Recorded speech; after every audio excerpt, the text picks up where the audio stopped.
Halo Dwi, selamat datang di Alur Film kita. Kali ini kami akan mengulas alur cerita anime keluaran 2021 yang memiliki cerita yang sangat menarik.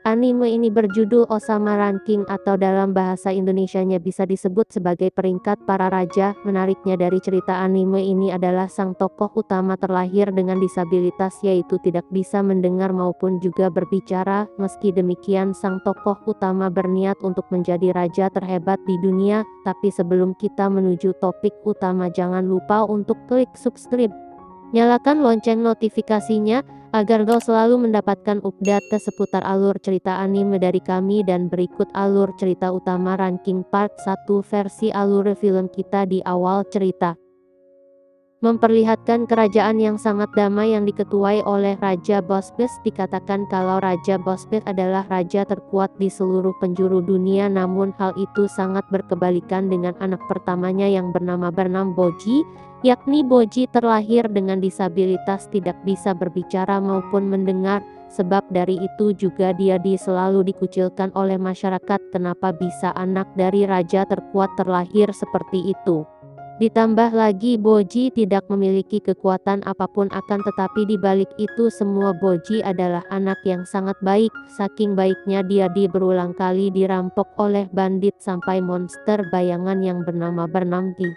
Meski demikian, Keke sangat terkejut dengan sifatnya itu, lantaran meski dirampok seperti itu, Boji selalu menemuinya setiap hari. Alasan dari Boji menemuinya setiap saat adalah hanya dia saja yang mengerti tentang dirinya itu. Akan hal itu juga Keke yang merasa kebingungan dengan sikapnya itu langsung mengikutinya. Lalu di saat itu pula, dia baru mengetahui fakta dari Boji yang sangat menyedihkan, di mana penduduk maupun seluruh keluarga termasuk ibu angkatnya yang bernama Bernam Hilin terlihat tidak menyukainya. Buruknya di situ ibunya sendiri mengatakan kalau dia tidak pantas menjadi raja selanjutnya. Malah yang pantas adalah adiknya yang bernama Bernam Daida. Meski dicemooh seperti itu, Boji tetap tegar untuk menjalani hidupnya itu. Melihat fakta yang menyedihkan itu, Kege menyadari sesuatu, kalau di balik sifat ceria itu dia sangat menderita. Sayang sekali saat mengikutinya lebih dalam lagi, dia dihentikan oleh salah satu penjaga bernama Bernam Bobin. Baru di saat itu juga diungkapkan lahir entitas darinya, yakni Kei berasal dari klan bayangan yang biasa disebut sebagai klan pembunuh. Namun sekarang klan tersebut sudah dilibas habis oleh kerajaan, mengingat pada dulunya klan bayangan adalah pembunuh bayaran yang melayani seorang raja. Hingga suatu ketika karena misinya itu mereka harus dibantai habis oleh kerajaan itu. Beruntungnya di medan perang tersebut Kege berhasil selamat atas pengorbanan dari ibunya yang kemudian hidup sebatang kara dengan mencuri agar Gao bisa bertahan hidup. Sampai suatu ketika dia bisa mendapatkan kehidupan lagi setelah ditolong oleh seseorang, walaupun saat itu dia diperlakukan seperti budak. Sayang sekali pada suatu saat hidupnya mulai terancam lagi ketika orang tersebut menjualnya kepada kerajaan, padahal Kil sudah mengakui dirinya sebagai keluarganya. Sejak dari kehidupannya yang menyedihkan itu, ia mulai tidak mempercayai seseorang lagi. Cerita kembali lagi pada istana kerajaan. Dilihatkan di situ kalau Raja Bospi sedang sakit-sakitan sampai tidak bisa bergerak, entah terkena penyakit seperti apa. Yang pasti hidupnya sekarang berada dalam ambang kematian. Atas hal itu pula yang meminta Boji untuk berusaha menjadi kuat sehingga nanti dia bisa menjadi raja hebat, dan untuk membuatnya menjadi kuat, dia telah menugaskan seorang ahli pedang yang bernama Bernam Domesduma untuk melatihnya. Mengingat suatu saat nanti Raja Bosbet percaya kalau dirinya bisa menjadi raja yang hebat. Cerita bersingkat, pada saat Boji sedang berlatih keras untuk bisa mencapai tujuannya itu. Tetapi di tengah latihan itu terhenti dari Daida yang mau bertanding dengan Domesduma. Pastinya Domesduma yang sebelumnya tersulut amarah pun menerimanya sambil melihat potensi Daida. Benar sekali, dalam pertarungan singkat tersebut bakat berpedang dari Daida sama seperti Raja Bosbet. Boji yang melihat Domesduma yang bersemangat seperti itu langsung menggantikannya bertarung. Entah apa yang dipikirkannya, Yang pasti Boji tidak ingin kalah dari adiknya itu, seperti yang diketahui semua prajurit yang melihat pertarungan itu meremehkan Boji. Dikarenakan sedari kecil Boji tidak memiliki kemampuan apapun. Tetapi saat pertarungan itu berlangsung Boji memperlihatkan kemampuannya, di mana dia bisa menghindari serangan Deida dengan sangat mudah. Hingga beberapa kali bisa memukulnya, akan tetapi pukulannya itu tidak kuat sama sekali. Melihat itu semua orang sangat terkejut. Tapi ada hal buruk di hari itu juga, yakni jika terus seperti itu hanya akan sia-sia saja. Lalu untuk menghentikan itu Domes Duma berkata kalau kemampuan seperti itu bukan mencerminkan seorang raja. Pastinya Boji yang mendengar hal itu pun menurutinya dan berakhir dibuat babak belur. Mengingat adiknya itu sangat tidak senang dengan kekalahan, jadinya dia memukulnya sampai menyerah. Entah kenapa dia sangat kejam dengan kakaknya itu. Yang pasti hal itu berkaitan dengan siapa yang akan menjadi raja selanjutnya. Berpindah dari sisi Boji yang sedang beristirahat. Di saat itu Ke yang berhasil lolos dari bobin masih mengintai apa yang dilakukan oleh Boji, dan terkejutnya meski dengan tubuh yang penuh luka itu Boji masih saja berusaha untuk menjadi kuat. Hal itu pula dia teringat satu hal baik, yakni Boji sama seperti dirinya. Lalu untuk menghiburnya Ke berjanji kepadanya untuk membuatnya menjadi kuat suatu saat nanti. Usai hal itu Ke mendapat masalah dari bobin yang menghentikannya. Akibatnya dirinya pun dipenjara di bawah tanah. Agar kau tidak berbuat hal aneh, padahal sebelumnya Ke hanya mau berteman dengan Boji saja. Esok harinya ada kabar buruk yang terjadi, yakni Raja Bosbe telah mati. Ketika melihat hal itu, membuat lainnya merasa sedih, terutama Boji. Namun yang mengejutkan dari itu tiba-tiba muncul iblis aneh dari tubuh Bosbe. Entah siapa iblis itu. Yang pasti saat itu dia menunjuk Boji dan langsung menghilang. Selang beberapa hari setelah itu, mau tidak mau kerajaan harus memilih raja yang baru. Nasnya yang menjadi raja bukanlah Boji melainkan Daida. Hal ini bisa terjadi lantaran sebelum hari itu berlangsung Hilin selaku istri dari Bosbe meminta semuanya untuk memilih ia menjadi raja. Sebab dari itu pada hari pelantikan tiba yang menjadi raja adalah Daida. Ketika dalam kondisi itu Boji sangat panik dan sedih. Apalagi tidak ada yang membelanya satupun.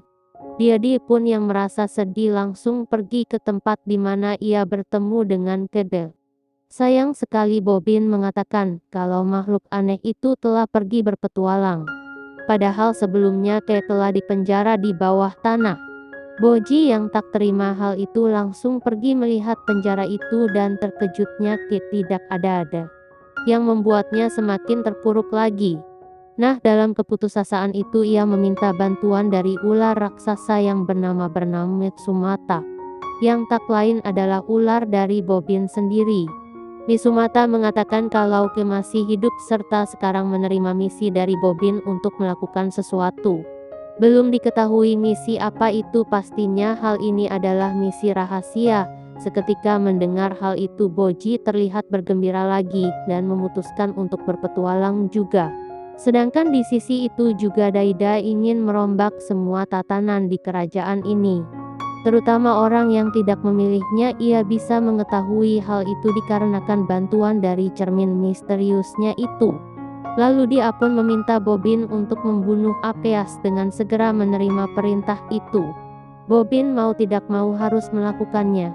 Walaupun sebelumnya dia berbesar hati untuk membunuh temannya sendiri. Alhasil setelah lama pencarian itu akhirnya pertarungan dengan Apeas pun tak terelakkan.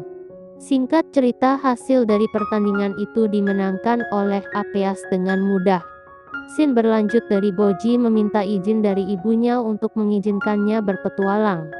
Sayang sekali Hilin tidak mengizinkan hal itu dan malah memaki-makinya.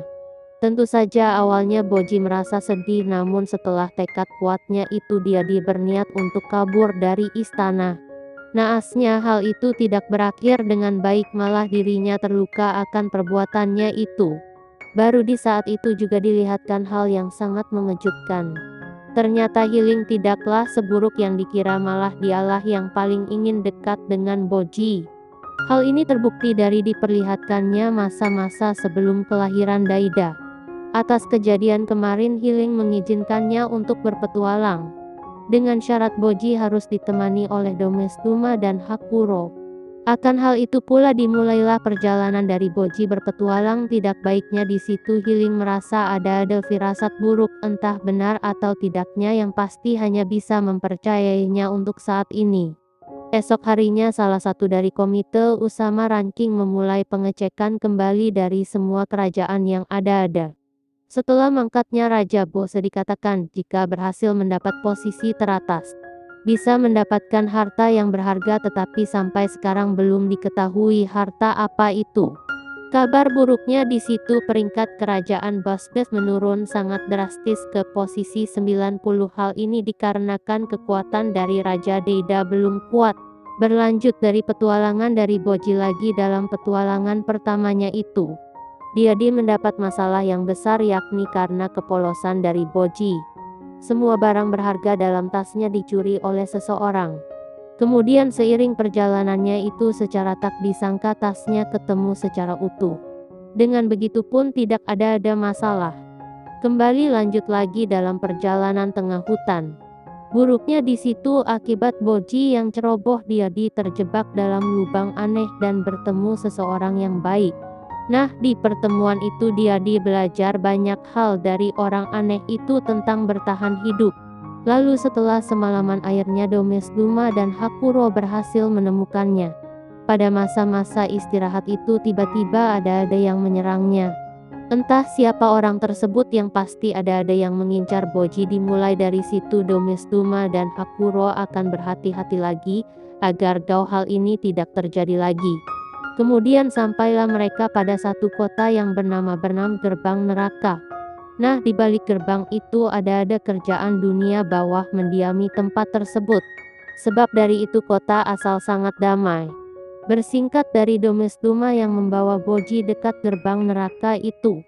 Saat itu diperlihatkan momen yang mengejutkan, bagaimana tidak tiba-tiba saja Domestuma mendorong Boji sampai terjatuh. Alasan Domestuma melakukan hal itu karena dia disuruh oleh Daida untuk membunuhnya. Jadi dengan berat hati sekali Domestuma melakukan hal itu karena perintah dari Raja Daida adalah mutlak.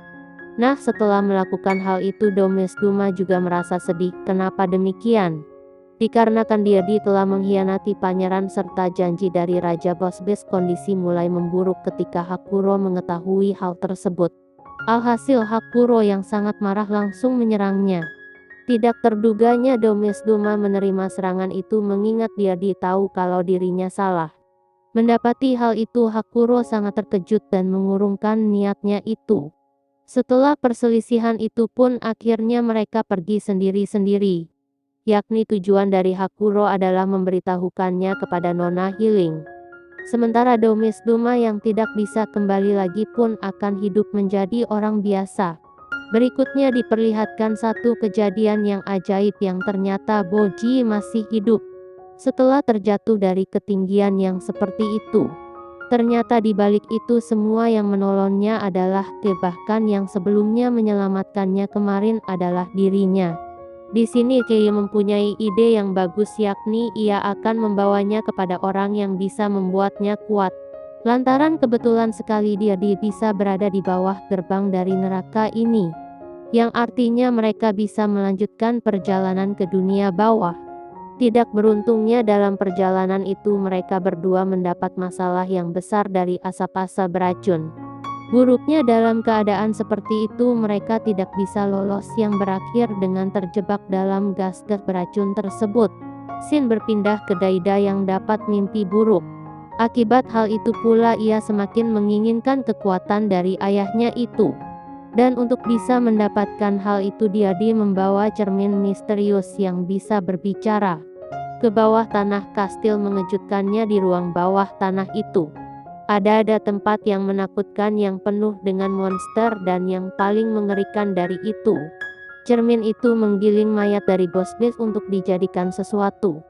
Nah, ternyata yang dilakukan oleh cermin itu adalah membangkitkan makhluk terkuat yang pernah ada, yang kemudian makhluk tersebut dijadikan menjadi ramuan, yang bisa membuat manusia menjadi kuat. Tentu saja Daida tidak meminum ramuan tersebut, mengingat yang ingin dilakukannya hanyalah menjadi kuat dengan kekuatannya sendiri. Nah, sifat ini bisa melekat padanya karena beberapa tahun lalu Bobin mengajarkannya seperti itu. Jadi meski memiliki sifat yang egois namun sifatnya masih sama seperti ayahnya. Dikala ketegangan itu tiba-tiba saja muncul Apeas yang mau membunuh Daida. Tetapi hal langsung dihentikan oleh cermin tersebut. Nah, di situ baru terungkap kalau cermin itu bernama Miranjo. Ketika mendengar nama tersebut, Apeas langsung terdiam. Lantaran dia adalah teman baik dari Raja Bospet. Entah apa yang dibicarakan oleh Miranjo kepada Apeas. Yang pasti saat itu juga Apeas berpihak kepadanya serta membuat Daida meminum ramuan sebelumnya. Nah, ternyata minuman tersebut bukan membuat manusia menjadi kuat, melainkan minuman tersebut membangkitkan seseorang. Yang tak lain yang dibangkitkannya adalah Raja Bosbe sendiri. Adegan berpindah dari sisi Boji dan Kege sedang dibawa ke Satria Aneh menuju suatu kerajaan. Kala ini mereka sudah berada di Raja Dunia bawah desa. Waktu itu desa sangat terkejut mereka berdua bisa hidup meski terkena gas kekutukan. Ternyatanya Boji dan Kege sudah terkena kutukan itu. Kutukan dari Boji adalah raksasa yang dicuri kekuatannya. Sedangkan kutukan dari Ke adalah klon bayangan yang tidak mengakui adanya Tuhan-Tuhan. Entah apa maksud perkataannya itu, yang pasti ada satu hal misterius. Lagi tanpa basa-basi Ke memintanya untuk membuat Boji menjadi kuat. Desa akan menerimanya menjadi muridnya ketika Boji bisa melawan pasukan terkuat miliknya. Tepat sekali hasil perundingan itu berakhir gagal. Lantaran Boji hanya bisa menghindarinya saja. Namun bukan hanya itu saja, yakni mereka berdua datang kepada orang yang salah. Lantaran surat dari Hiling ditujukan kepada adik dari desa yang bernama Bernam Despa. Dengan begitu pula mereka berdua melanjutkan perjalanan menuju ke tempat dari Despa. Mungkin hanya itu saja untuk hari ini, berikutnya cerita menjadi semakin menarik lagi. Karena sebentar lagi Boji bisa menjadi kuat. Sedangkan dalam visi kerajaan Bosbet masih banyak hal yang misterius terjadi. Mengingat Raja Bosbet setelah dibangkitkan kembali. Terima kasih sudah menonton video ini dan sampai jumpa di video selanjutnya.